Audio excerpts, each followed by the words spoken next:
In the annals of English history, few monarchs suffered a fate as horrifying, as degrading, and as shrouded in scandal as King Edward II. His reign was marred by military failures, personal scandal, and political incompetence. But it is not his rule that echoes most chillingly through the centuries. It is his gruesome and controversial death, a murder so vile, so twisted, that it still sends shivers down the spine of even the most hardened historian. This is the dark tale of how a king was brought low by ambition, betrayal, and a red-hot iron. Edward II was born on April 25, 1284, at Caernarfon Castle in Wales, the fourth son of the powerful Edward I, also known as Longshanks. From the start, Edward II was not the son his father had hoped for.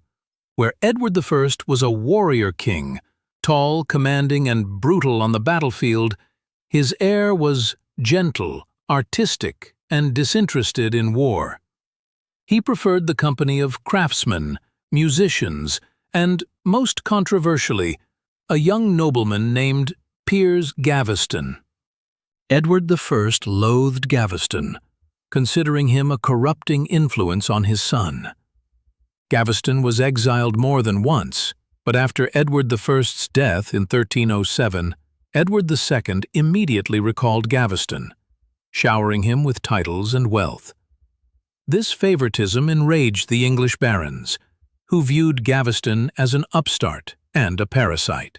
The new king's relationship with Gaveston, widely rumored to be romantic, undermined his authority and alienated his nobles. Tensions boiled over in 1312, when a group of barons, led by Thomas of Lancaster, captured Gaveston and executed him.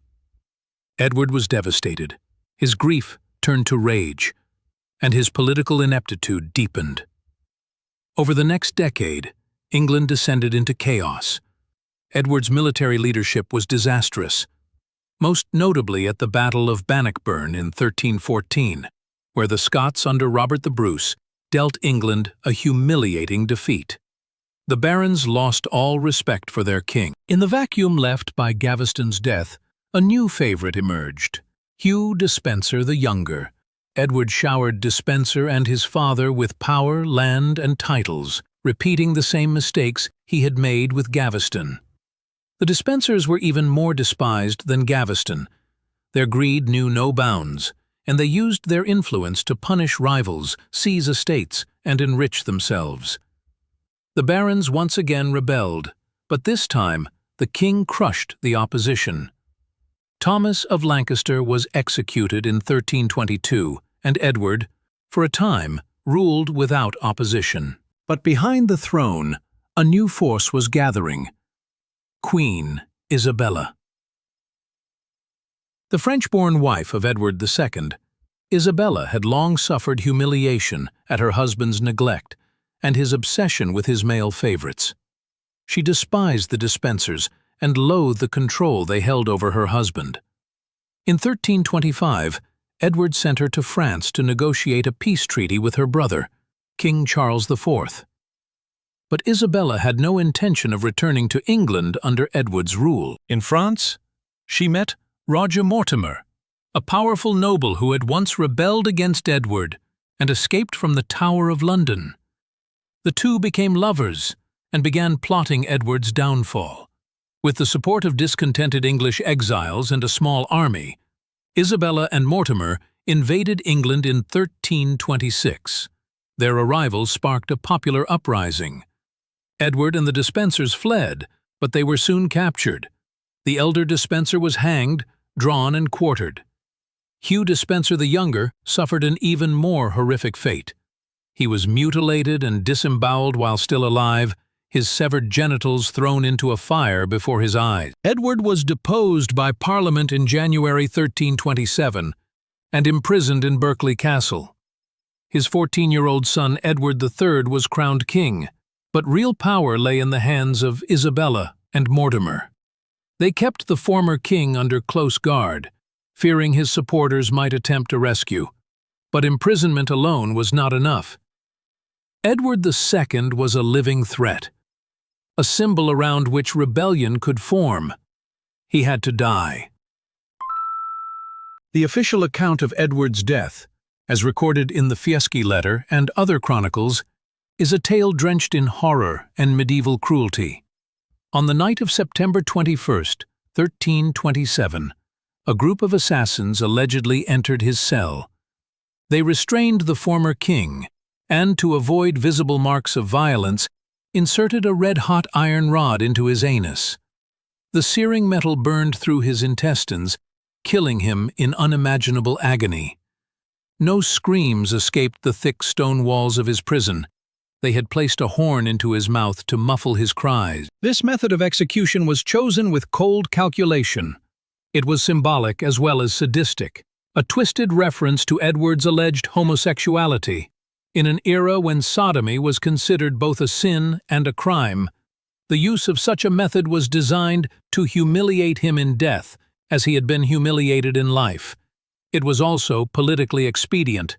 The murder left no visible wounds, giving Mortimer and Isabella plausible deniability.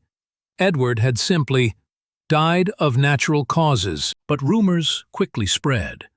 Few believed the official story. Whispers of foul play reached every corner of England. Some said Edward's screams could be heard for miles. Others claimed his ghost haunted the halls of Berkeley Castle, his soul unable to rest after such a horrific end. The sheer brutality of the murder shocked even those accustomed to medieval cruelty. In the years that followed, stories began to surface suggesting Edward had survived. A letter known as the Fieschi letter claimed he had escaped and was living in exile. Some historians take this seriously, noting inconsistencies in the death accounts, but most agree that Edward was indeed murdered, and that his death marked one of the darkest chapters in English royal history. Mortimer and Isabella did not enjoy their triumph for long. In 1330, the young Edward III seized power, had Mortimer arrested, and executed him for treason. Isabella was spared but lived the rest of her life in semi-captivity. Edward III never spoke publicly of his father's death, but it is said he visited Berkeley Castle in secret, standing in silent reflection where his father had drawn his last breath. Edward II's reign is remembered for its failures, but his death, brutal, humiliating, and cruel, has cast a long, dark shadow. It serves as a grim reminder of the merciless power struggles of medieval politics, where kings could become victims, and betrayal came not from foreign enemies, but from their own blood. Even now, nearly 700 years later, the story of Edward II's gruesome death continues to horrify and fascinate. It forces us to confront the darkest impulses of human nature: ambition, vengeance, and the desire not just to destroy one's enemies, but to annihilate their dignity. In the cold stone chambers of Berkeley Castle, one can still imagine the flicker of torchlight, the hiss of metal on fire, and the silent screams of a broken king. This was not merely a death, it was a spectacle, a message written in pain and fire that even kings, when they fall, can suffer a fate worse than any common man. The tale of Edward II endures not because he was a great ruler, but because his death was a warning and a curse.